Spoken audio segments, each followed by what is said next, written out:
Cześć, Bartek Urban. Zapraszam do testu Kia EV3. Chociaż nie, podobno czyta się EV3, więc zostańmy przy takim pongliszu. EV3 to najmniejszy i najnowszy elektryczny model od Kia z rodziny EV, czyli rodziny, w której do tej pory było EV5, EV6 oraz EV9.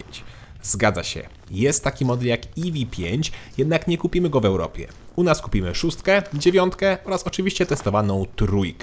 Trójkę, która wygląda nieco jak właśnie największa, 9, czyli EV9. Czyli jest bardzo futurystyczna, nieco kanciasta i jest tak narysowana, że nie sposób powiedzieć, czy to auto jest duże czy małe. Poważnie, ja sam miałem ogromny problem, żeby powiedzieć, jakich wielkości jest EV3, a okazuje się, że wcale nie jest taka duża. Otóż wymiary EV3 to 4 metry 30 cm długości, 1,85 m szerokości oraz 1,57 m wysokości.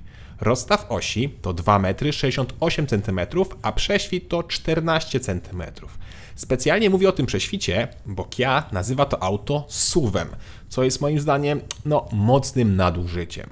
Bo po pierwsze, prześwit jest niewiele większy niż zwykłego kompakta, bo taki Ceed ma tylko o 1 cm mniejszy prześwit, a po drugie EV3 nie ma napędu na wszystkie koła, więc tak jak mówię, SUV to dużo powiedziane. Co najwyżej crossover albo podniesiony hatchback, chociaż to chyba jest to samo. No ale wróćmy do wymiarów. Bo samochód ma 4 metry i 30 cm długości, czyli 1 cm mniej niż wspomniana przed chwilą Kia Ceed. Ale tak jak mówię, nie widać tego i auto wydaje się dużo większe. Czy ładne? To kwestia gustu. Na pewno robi wrażenie. Mam nadzieję tylko, że nie zestarzeje się tak szybko jak na przykład model EV6, bo ten moim zdaniem naprawdę szybko to zrobił, ale też ma nieco inną stylistykę niż EV9 czy właśnie EV3. Testowany egzemplarz EV3 to też wyposażenie GT Line, które poza większą, bo 19-calową felgą ma też nieco inne wstawki na zderzakach. I ta duża felga pasuje do tego samochodu, auto dużo lepiej wygląda, chociaż oczywiście wpływa na komfort, ale i również na osiągi i zużycie. Ale o tym będzie później. Teraz pora na bagażnik. Nawet bagażniki. Bo EV3 ma również z przodu mały frank, który pomieści 25 litrów. Mało, ale jak widać kable możemy tam wozić.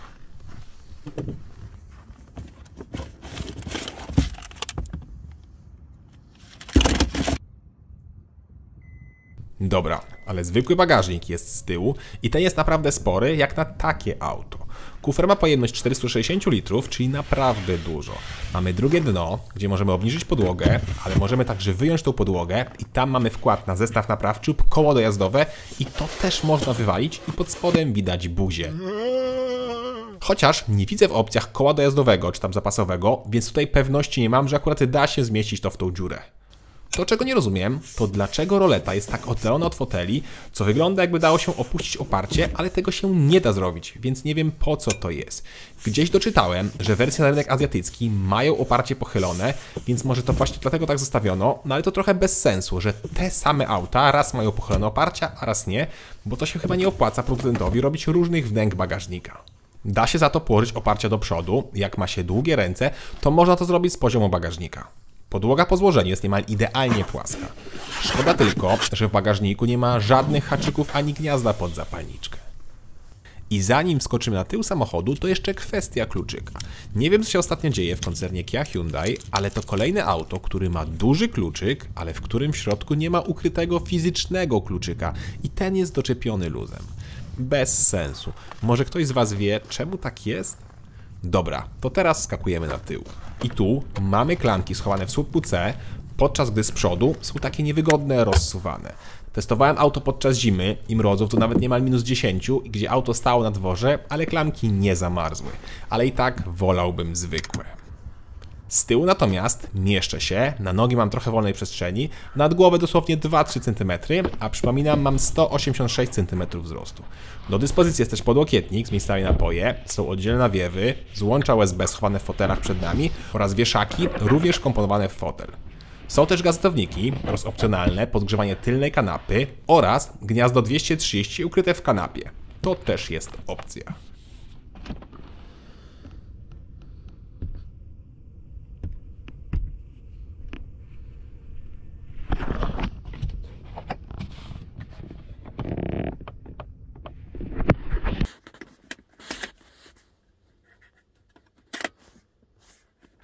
Przed nami są też fotele z dość ciekawymi zagłówkami, które są z takiej siatki. Wygląda to średnio, ale w praktyce są naprawdę bardzo wygodne i miękkie, także aż miło się opiera głowę. Sam fotel w opcji może też być w pełni elektryczny, podgrzewany oraz wentylowany i jest nawet wygodny. My siedzimy faktycznie delikatnie wyżej, coś jak właśnie w takim podniesionym hatchbacku, czytaj crossoverze.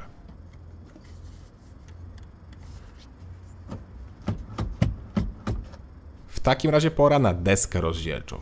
Tutaj zaskoczenia nie ma. Zgodnie z panującą modą mamy dwa ekrany połączone w jeden, wystający na górze deski, czyli niemal tak samo jak w modelu EV9.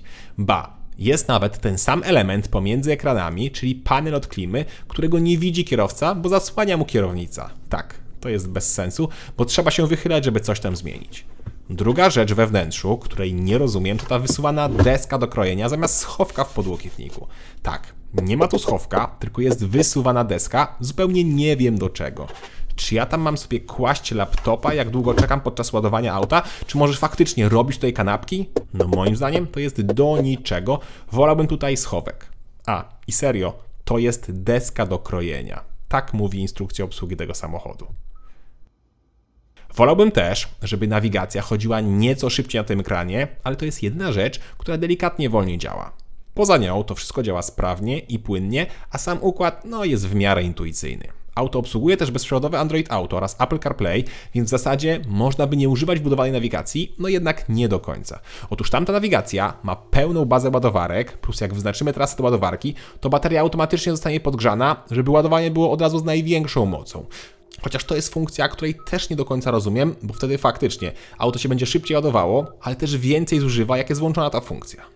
I tutaj też jeszcze jeden taki minus, że jak mamy wyznaczony cel podróży, to nie widać cały czas, ile procent będziemy mieli po dojechaniu, a to w elektryku dość ważny aspekt. Tą wartość widać tylko w momencie, jak wyznaczamy trasę, potem ona znika. Ważne jest też, że pod ekranem mamy fizyczne przyciski od klimatyzacji, czyli od temperatury i nawiewów. Tak powinno być. Drugi ekran to te zegary cyfrowe i niestety nie ma różnych motywów, ma za to kilka kolorków i możemy wyświetlić różne dane na środku. Trochę szkoda tych motywów, bo tak jak ja zawsze powtarzam, ekran z cyfrowymi zegarami pozwala na tworzenie wszystkiego. I tutaj można zarówno zaszaleć, jak i polecieć z wyświetleniem klasycznych okrągłych zegarów. No ale tutaj tego nie ma. Dobra, to sprawdźmy materiały i spasowanie.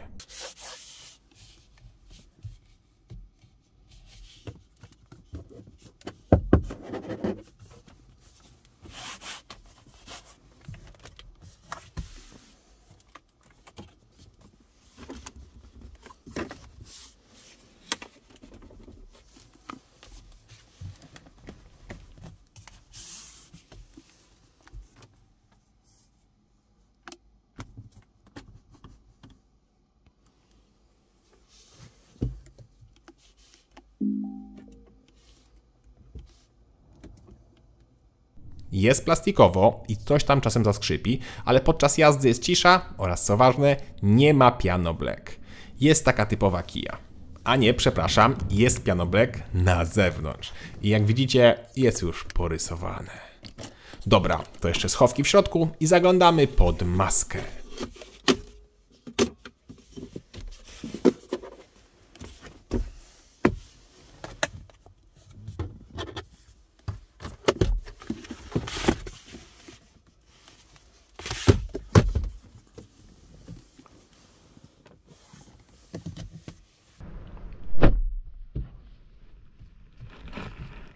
W zasadzie to pod maską już byliśmy, bo tam jest schowek. EV3 obecnie może mieć jeden silnik elektryczny i dwa zestawy baterii.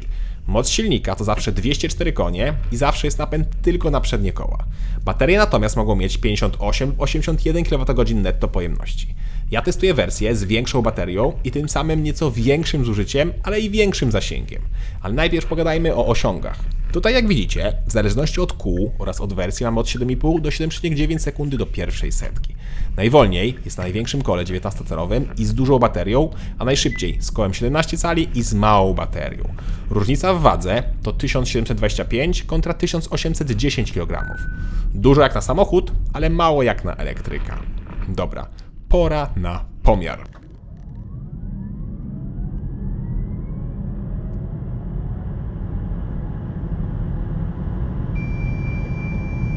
Wynik to 7,6 sekundy, czyli szybciej niż deklaruje producent, bo powinno być 7,9 sekundy.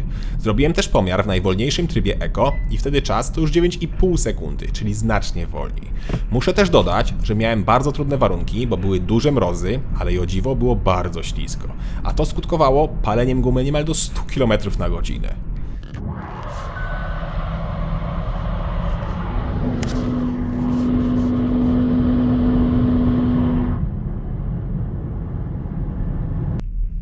Zgadza się. Można wyłączyć trakcję całkowicie i wtedy auto pali gumę jak szalone i brzmi przy tym jak wściekły kot, takie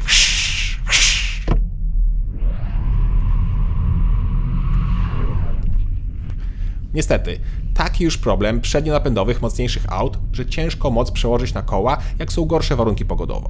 Początkowo myślałem, że to wada, bo z napędem na tył byłoby lepsze przyspieszenie, lepsze prowadzenie oraz lepsza zwrotność, ale po ponad tygodniu jazdy w trudnych warunkach cofam to. Fakt. Może i auto by się lepiej prowadziło, ale tył napęd i moment dostępny od razu, i to od razu mamy ponad 280 Nm, powodowałoby, że auto byłoby nerwowe i pewnie mocno zamiatało tyłkiem. Z przednim napędem czujemy uślizg, ale nawet nie musimy robić kontry, po prostu puszczamy gaz i auto dalej jedzie tam, gdzie chcemy. A z tyłem, no, tak mogłoby nie być. Kolejna sprawa, to auto nadal jest bardzo, ale to bardzo zwrotne i średnica zawracania to 10,4 metra, czyli naprawdę nieźle. Kia Ceed ma 10,6, też nieźle, ale jednak 20 cm więcej. Reakcja na gaz jest oczywiście bardzo dobra, tak jak przystało na elektryka. Osiągi również są niezłe, ale tak do 110-120 na godzinę. Potem auto jest już dużo wolniejsze.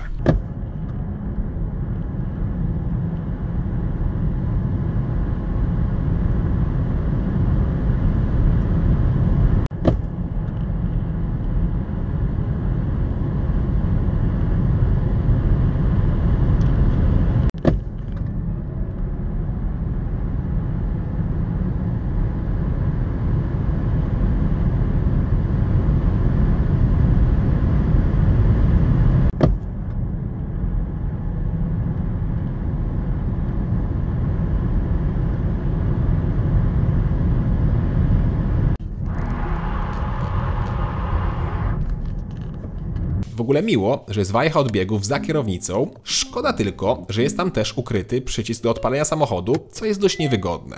Kia mogłaby zrobić tak, jak to jest m.in. w grupie waga, czyli jak wejdziemy do auta i wciśniemy mocno hamulec, to auto się samo odpala.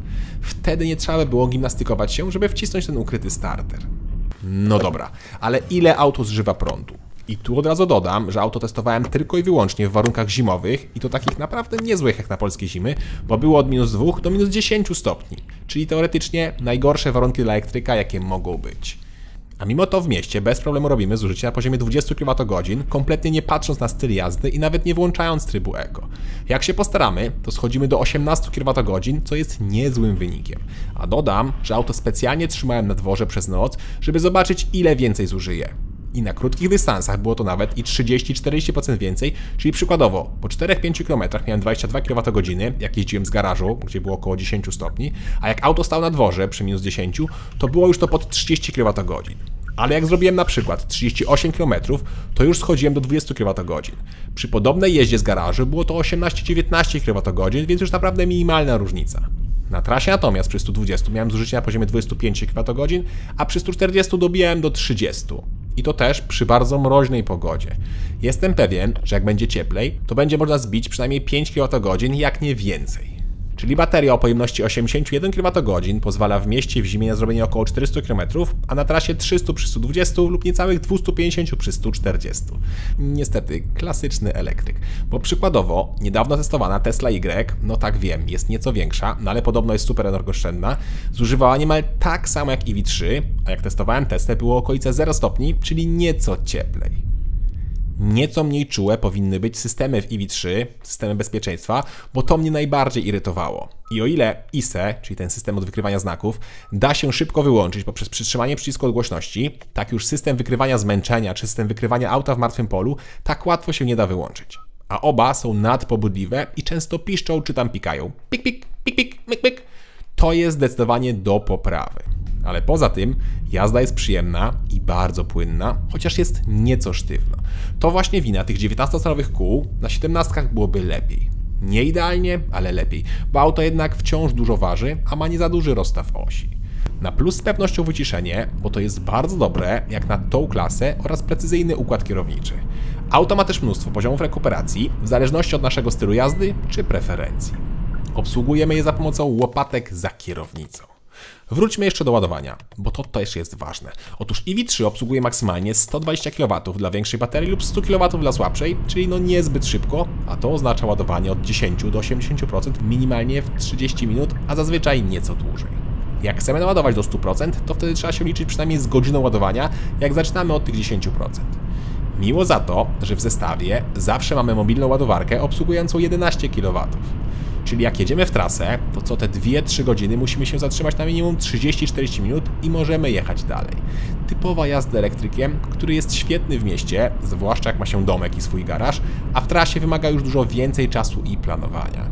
Chociaż to drugie robi nam samo auto, no ale wciąż przed wyjechaniem na przykład w trasę trzeba naładować samochód, żeby trasę nie zaczynać od razu od ładowarki. I EV3 ma oczywiście funkcję V2Load, czyli Vehicle to Load, czyli możemy podłączyć na przykład laptopa, czy tam jakąś lampkę do naszego auta i zasilić go z naszej baterii. Fajny bajer, chociaż przydatny chyba tylko na jakimś kempingu. Chociaż z drugiej strony można też komuś podładować samochód, a to może faktycznie się przydać. Dobra, to pora na cennik, bo to zaraz po zużyciu energii jest kluczowe przy zakupie auta elektrycznego. EV3 startuje od 167 tysięcy złotych za mniejszą baterię oraz od 185 tysięcy złotych za większą. Testowany egzemplarz, czyli najwyższe wyposażenie GT Line, startuje od 222 tysięcy złotych, a dokładnie ta sztuka z doklikaną niemal każdą opcją kosztowała 234 tysiące złotych. Drogo jak na zwykłe auto, zwłaszcza tak małe, ale jak na elektryka to jest już chyba dobra cena. Porównywałem do Tesli, ale jednak ta marka nie ma tak małych aut. Y czy trójka są o dobre 30 cm dłuższe, więc to jest większy segment. Są też droższe o te minimum 20-30 tysięcy złotych, a to sporo. Producent podaje też od razu ceny z dofinansowaniem od naszego rządu, bo takie też niestety jest. Niestety, bo takiego dofinansowania nie powinno być. Po pierwsze, bez dofinansowania auta byłyby tańsze, a po drugie, mam wrażenie, że są to dofinansowania dla bogatych albo dla dealerów, bo ceny tych aut są naprawdę wysokie. Ja jestem przeciwnikiem takich dofinansowań. Ale przeciwnikiem EV3 nie jestem, bo to zaskakująco dobre auto elektryczne. Poważnie, małe, ale przestronne, dobrze wykonane i chyba mało zużywa, choć tu podkreślę, że miałem auto w zimie, więc ciężko ocenić do letnich wyników. Do tego cena, która jak na zwykłe auto jest oczywiście za wysoka, ale jak na elektryka już nie jest przesadzona, a tańsze są chyba tylko chińskie auta. Jestem też pewien, że będą komentarze w stylu EV3 nie ma sensu, przecież można dołożyć 20 czy tam 30 tysięcy złotych i można kupić Teslę. Oczywiście, zgadzam się. Można, tylko po pierwsze 20 czy 30 tysięcy złotych to jest bardzo dużo pieniędzy, a po drugie EV3 jest przy Tesli po prostu zwykłym samochodem. Tak, zwykłym, bo w Tesli mamy ekran i w zasadzie tyle. Wszystko na nim klikamy. W modelu 3 nawet kierunkowskazy są w formie przycisków na kierownicy, a to już chyba jest delikatnie za dużo. A EV3 to w miarę zwykłe auto, tylko że elektryczne i wygląda niezwykle. Ma oczywiście też wady, jak wkurzające systemy bezpieczeństwa, ekran od klimatyzacji, który jest zasłonięty przez kierownicę, deskę do krojenia zamiast schowka, czy średniej jakości plastiki. Cześć! Dobra, jest 13 minut po północy, jest -6 na dworze i mamy 87% baterii. Sprawdzę za jakieś 8 godzin, czy przez noc coś ta bateryjka ucieka. Dobra, jest godzina 9:30. Sprawdźmy, ile prądu przez noc spadło. 87. Czyli przez noc nic nie spadło.